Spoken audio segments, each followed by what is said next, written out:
কুষ্টিয়ার মেয়েদেরকে বিশেষ করে বউ যারা আছেন তারা স্বামীকে ছাড় দেবেন, উদ্বুদ্ধ করবেন দিনের কাজে। মেয়েরা যারা এসেছেন, সম্মানিতা মা বোনেরা, আপনি যদি আত্মসমর্পণ করে ইসলামে প্রবেশ করতে চান, 4টা কাজ আপনার জীবনে থাকা লাগবে। ইদা নাযারা ইলাইহা সাররাতুহু, স্বামী যখন বাইরে থেকে এসে আপনার দিকে তাকাবে, স্বামীকে আপনি আনন্দ দেবেন। কিন্তু অধিকাংশ মেয়েরা এটা আজ করে না, এই জন্য অনেক স্বামী বাইরে লাইন করে। দেখছেন, বলছে ঠিক, তার মানে এলাকায় চলছে।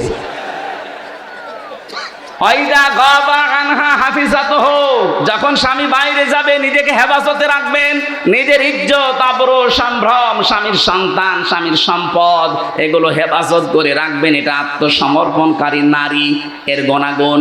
3 নম্বরে আলা দীনি যাওজাতিহা, স্বামী যখন বাইরে থাকবে, সে দিনের কাজে হোক, ইসলামের কাজে হোক, মানবতার সেবায় হোক, স্বামী যখন বাইরে থাকবে তাকে সাহায্য করবেন, আরো সময় দেবেন, তাকে উদ্বুদ্ধ করবেন, ছাড় দেবেন না। আপনি আরো তার প্রতিবন্ধকতা সৃষ্টি করেন।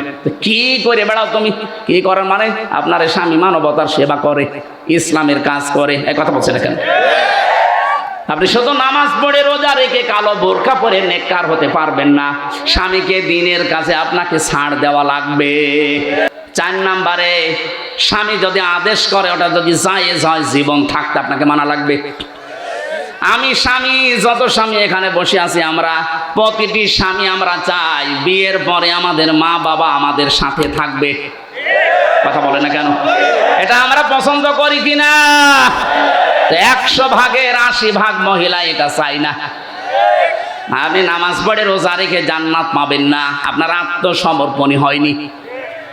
এটা 4টা বললাম। আল্লাহ রাব্বুল আলামিন বলেন, তুমি ইসলামে প্রবেশ করলে কিনা তার প্রথম আলামত হচ্ছে আত্মসমর্পণ করবা। দিন হিসাবে ইসলাম বাদ দিয়ে অন্য কিছু মানা যাবে না।